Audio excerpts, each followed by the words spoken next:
또 다른 얘기를 좀 전해드리면 강릉시의회 최성근 의장이죠. 네. 자유한국당 라 선거구. 예, 이번이 선거법 위반으로 재판 중이었습니다. 유권자 4명에게 식사를 제공한 혐의로 기소되었었는데 이제 검찰이 최 의장에 대해서 구형을 벌금 150만 원. 이 정도면 이제 의원직 상실형이잖아요. 그렇죠. 100만 원 넘으면 의원직 상실. 근데 지난 2월 14일 재판부가 벌금 80만 원을 선고해 의원직을 계속 유지하게 됐습니다. 100만 원 미만이면은 이제 유지를 할 수 있잖아요. 네. 근데 저는 글쎄요. 일반적인 이런 류의 사건에 대해서 우리가 이제 추측이나 예측을 할 수 있는 경우가 검찰이 얼마를 구형을 한다라는 건데 150을 구형을 했으면 글쎄요. 뭐 정확치 않습니다. 제가 뭐 법조인도 아니고 하지만 대충 그런 비슷한 류의 사건을 봤을 때 150을 구형했으면 재판부가 100 이하로 간다라는 것들이 예측이 되는 거죠. 뭐 딱히 놀라울 일은 아닌 것 같은데. 네, 말씀하신 대로 검찰이 100에서 150 정도로 이제 구형을 하면은 100 이하로 이제 선고가 나오는 경우가 많고요. 대다수죠. 예. 200을 구형할 경우에는 살릴지 말지 재판부가 결정해라 이렇게 던지는 거고요. 뭐 한 300 정도 가면은 이거는 면직을 해야 된다는 강력한 이 검찰의 의지가 표명되는 구형량이고 그렇죠. 이거는 뭐 글쎄요. 어쨌든, 뭐 밥을 산 거에 대해서 어떤 인간적인 도의를 갖다가 이거 고려를 해준 건지는 모르겠고요. 실제로 약간 그런 부분이 감안된 것 같기도 하고. 네. 다음은 조금 영동대 소식인데요. 이거 저희가 이제 영동대 얘기를 뭐 많이 얘기를 하진 않았었는데 제가 하루 저녁에 이제 전화를 받았어요. 뒷번호가 0112예요. 일반 전화인데. 그래서 경찰서인가? 경찰서에서 왜 전화가? 그래서 갈만하죠. 뭘? 나 왜? 근데 뭐 여자분이 전화 돌려드릴게요. 뭐 해서 받았는데 다짜고짜 저기 영동대인데요. 그 현수막 떼가세요. 이러는 거예요. 저희가 이제 영동대 투쟁 지지 선언하는 삭비리 철폐와 투쟁 지지한다라는 현수막을 걸었거든요. 거기 계시대요. 그랬더니 다짜고짜 그렇게 얘기해서 누구세요? 전화하신 분 누구세요? 그랬더니 한참 있다가 이사장이요. 그래서 이사장이 뭐 이런 일로 직접 전화까지 하시나 했는데 현희수 이사장님이세요? 그러니까 맞다고. 그래서 현수막 떼가라고. 그래서 아니 저희 그거 연대 활동이고 지금 떼러 갈 생각 없다고 그러더니 그리고 보도자료를 어디 학교 측 입장도 안 들어보고 그게 일방적으로 내냐. 그래서 자기 고발하고 왔다. 그래서 그거 알려드리려고 전화했다. 네 알겠습니다. 그냥 그러고 끊었거든요. 친절하시네요. 원래 그런 경우 고소 고발이 되면 피고소인 피고발인은 법적인 조치가 나올 때쯤 연락이 오잖아요. 뭐 출두하세요. 뭐 어떻게 됐습니다. 직접 본인이 먼저 내가 당신에게 미리 알려드립니다. 준비하세요라는 따뜻한 마음이 느껴지는데요. 훈훈했죠. 훈훈했죠. 그래서 저도 훈훈하게 전화를 끊었는데 그래서 그 다음날 좀 여기저기 확인을 해보니까 아직 고발장이 접수되지는 않았다고. 그래서 언제 할지 지금 기다리고 있어요. 그리고 제발 고발을 해줬으면 좋겠어요. 영동대도 사학 비리가 심한가요? 네, 지금 영동대는 아주 옛날부터 뭘로 유명한 비리로 유명했냐면 그 정태석 옛날에 한복그룹 회장의 이제 재단에서 영동대를 운영을 했는데 이분이 그때 이제 가장 심했었죠. 그때 72억 횡령으로 이분이 이제 이사장이 물러나고 이분 지금 현재 현희수 이사장이 왔는데 2012년부터 이분이 총장직을 대행을 했어요. 본인이 셀프로 이사장이면서 그러면서 이제 급격하게 이제 또 재정 상태가 안 좋아진 거예요. 그래서 그때 12년만 해도 한 21억이었나 16억이었나. 아니요, 2014년에 그 이월금이 한 60억 정도 됐었죠. 이월금 60억. 근데 현재 마이너스 20억. 그래서 총 80억 정도의 재정 상태가 악화됐다. 이거는 재단을 운영하는 이사진들, 이사장들의 문제가 있는 거다. 그래서 실제로 이제 재정이 이렇게 어려워지니까 교직원들 그리고 교수도 일부 이제 급여를 제대로 못 받고 그리고 이제 학교에서도 이제 기술을 짓거나 몇 가지 공사를 한 게 있는데 그 공사를 한 업체한테도 대금 지급을 계속 못 하고 있고 이런 이제 피해가 이제 발생을 한 거죠. 그래서 영동대학 강릉운동대학 노조에서 이런 사학 적폐 철폐 투쟁을 하고 그렇게 시작한 거에 대해서 강릉시 정의당에서 지지하는 대학 노조의 투쟁에 지지를 하고 그런 조사를 네. 촉구하는 얘기를 했는데 저는 이제 연대 활동하니까 현수막을 당연히 걸어야 된다라고 생각해서 걸었는데 알고 보니 정의당만 걸었더라고요. 다른데 뭐 보도자료도 정의당만 내고 그리고 이 보도자료를 배포했는데 의외로 기사를 굉장히 많이 써주셨어요. 웬만한 데서 기사를 다 써주셨는데 이분들이 이제 영동대에서 반박이 있으니까 저희 보도자료를 이제 인용을 하면서 학교 측의 입장도 다 같이 실어줬어요. 하겠지만 학교 측은 이런 입장이다. 그래서 기사를 보기에는 전혀 문제가 되지 않거든요. 그리고 어디 정당 보도자료 성명서에 나는 고발하는 사람 처음 봤어요. 사별로. 이 사학 비리라고 보여지는 부분들 그다음에 이거는 지금 이야기만 딱 들어보면은 이 재정 자립도가 낮은 대학일수록 되게 악순환의 반복이거든요. 예. 그것을 막기 위해서 뭐 결국엔 임금을 체불하는 경우는 더 이상 버틸 수가 없는 경우예요. 우리가 이제 밑돌 빼서 위에 하든지 뭐 윗돌 빼서 밑에 가든지 뭐 이런 식의 방법을 쓰는 건데 이 포기할 수는 없습니다. 이 사람들은 이거를 워낙 이 교육 사업이라는 게 대한민국에서 교육 사업은 황금알을 낳는 거이기 때문에 포기하려 하진 않을 것 같고요. 그리고 이 구조상 이 재정 자립도 구조를 갖다가 개선하지 못하면은 글쎄요 단시간에 해결되지 않을 것 같습니다. 지금 강원도에 있는 대학 중에 상지대가 그런 전행에서 예. 가장 유명했거든요. 영동대는 그냥 지금 이제 재정 자립도가 부족한 부분이고 상지대는 그 워낙 유명한 사람이 있잖아요. 그 분이 계속 돌아오려고 시도를 하고 있어요. 지금도 못 돌아오게 하지만 뭐 지금 뭐 총장이 바뀌고 뭐 그렇다고 해도 그 욕망의 끝을 알 수가 없기 때문에 글쎄 이런 대학들은 요 최근에 아마 정리가 한번 됐었죠. 그 학교의 어떤 재정 자립도 학생들 어떤 그 신입생 그 모집에서 그 조건을 봐가지고 너무 모자란 학교들은 탈락을 시킵니다. 예. 아마 그런 좀 안타까운 일이지만 결국에 이렇게 방치를 하거나 누군가 개입을 해서 바꾸려고 하지 않으면 그런 수순으로 가지 않을까라는 우려가 좀 됩니다. 잘 되고 있는 대학들도 사학 비리는 기본이거든요. 왜냐면 돈이 되잖아요. 그렇죠.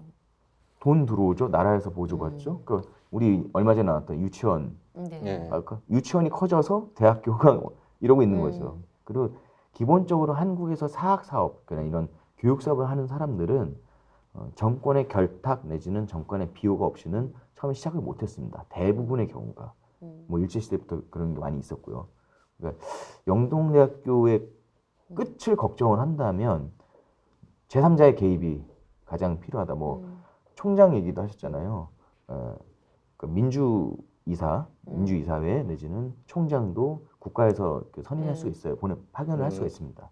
이런 조치를 통해서 이런 재정 횡령 부분 이런 것들을 갖다가 처벌을 하고 그다음에 남아 있는 것들을 다시 한번 또 구조조정을 통해 가지고 좀 다시 할 수도 뭐 특화를 시키든 뭐 하든 그런 방법이 없으면 끝이 보이는 끝이 예상이 되는 네. 그런 내용인 것 같습니다. 이 얘기 해도 되나? 뭐?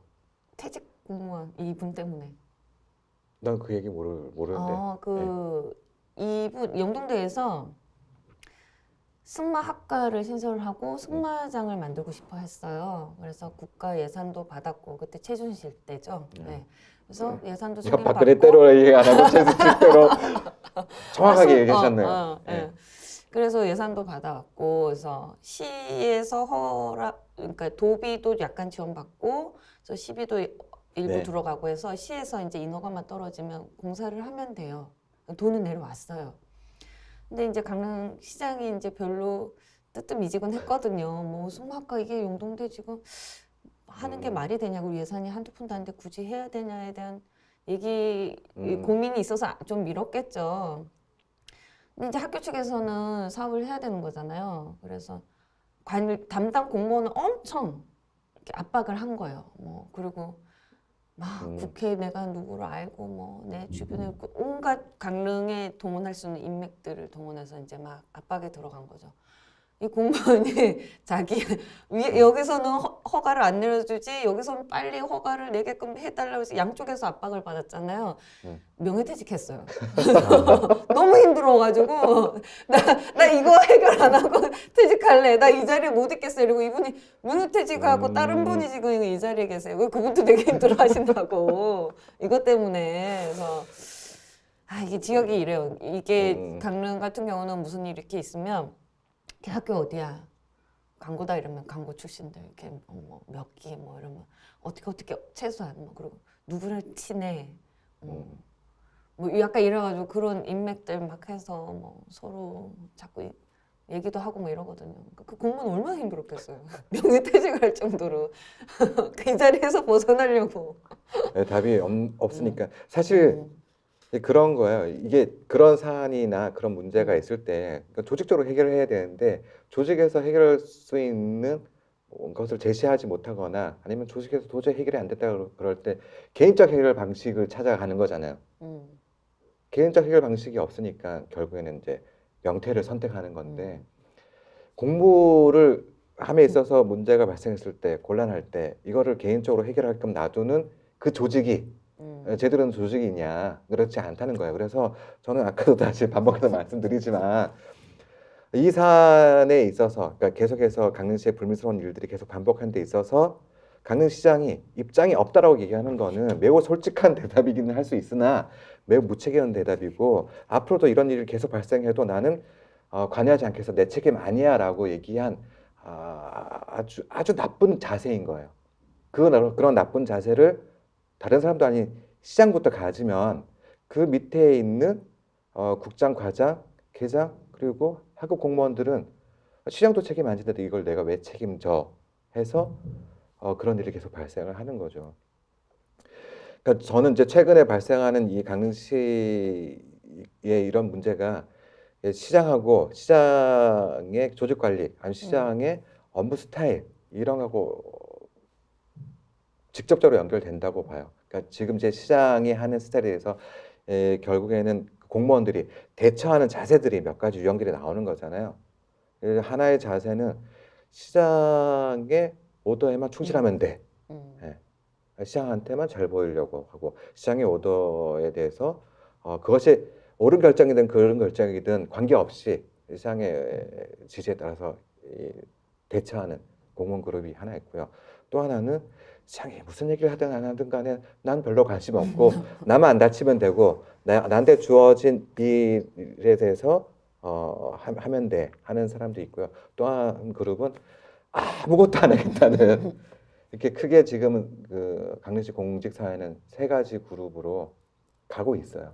그러다 보니까 공직에 공무를 하는 사람들이 공무원들이 국민들이 시민들이 내는 세금으로 자기 월급을 받고 그러면 본인이 누구를 위해서 일을 해야 되냐면은 시민과 국민을 위해서 일을 해야 되는데 그렇지 않은 거잖아요.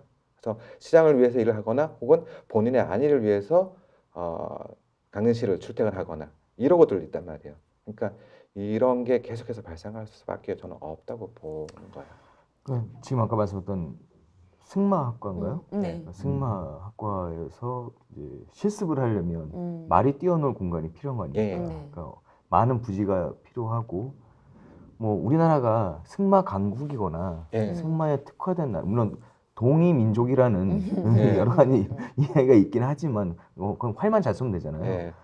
근데 뭐 말을 잘 탄다, 말이 필요하다 이런 건 아닌 것 같아요. 근데 아까 뭐 최순실 얘기도 하셨지만 네. 대한민국에서 모든 이 관급 공사들, 큰 덩어리들이 특정인들에 의해서 좌지우지되어서 예. 특정인들에게만 이익이 되고 나중에 그것들이 폐기되는 모습을 너무 많이 봤습니다. 지금 승마학과 잘 안 된 거 오히려 다행입니다. 그 명퇴하신 분한테 상 드려야 됩니다. 이명박 정부 때 4대강 사업 한다고 했잖아요. 그게 이제 운하, 예. 대운하 사업이었어요. 근데 그 사업의 시작이 어디였냐면 세종대학교 주명건 이사장이 만들어낸 리포트였습니다. 근데 이것은 그 훨씬 전에 정권에서부터 까였던 건데 이명박이 87년에 그때 선거법 위반으로 예. 그때 이제 종로에서 나가리 죄송합니다 나가리를 했습니다. 괜찮아요. 적절한 표현이세요. 떨어지게 되고 네.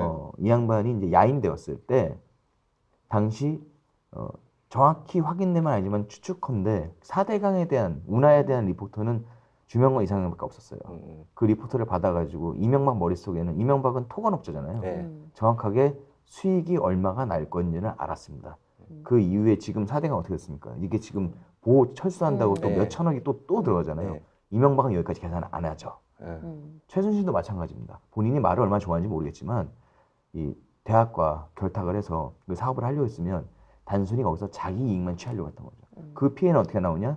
나중에 아무도 찾지 않는 말터만 남게 되겠죠. 예. 지금 뭐 여기 강원도에 뭐 장점도 있었고 단점도 있지만 산에 있는 나무를 다 베어가지고 네. 올림픽을 치렀어요. 네. 그리고 그 이유에 대해서 이 복구에 대한 이야기 아직도 갑론을박이 이어지고 있는데 네. 이런 것들도 마찬가지죠. 그때 당시에 누군가의 이익을 위해서 혹은 보여주기 위해서 진행을 하고 그 책임은 아무도 안 지는 거죠. 점점 그 피해는 아까 말씀하신 대로 오롯이 시민들, 국민들이 다 감당이 되는 거죠. 그거 결정권이 소수의 결탁된 자들에 의해서 진행된다는 거예요. 그러니까 이런 고리를 끊지 못하면 그 피해는 계속 우리는 입어야 되는 거예요. 근데 사실 이게 관급 공사들은 뭐 학교 사학 비리는 눈에 잘 안 보여요. 뭐 하나보다 예. 뭐 했네, 그렇죠. 뭐 잠깐 반짝이네, 뭐 대전 엑스포 같은 거죠. 대전 엑스포 견학 많이 갔었는데 또 새롭다. 네. 하여튼 오늘 근황 소식은 여기까지. 하나만 더 네, 뭐 있나요? 홍보를. 저희 강릉시민행동 총회. 네. 다음 주 2월 26일 화요일이죠? 예. 예, 화요일 저녁 7시. 저녁 7시 풀시터 예. 2층에서 강릉시민행동 총회가 있습니다. 예, 또 많은 관심 부탁드립니다. 예. 저는 이제 강릉시민행동이 총회를 하잖아요.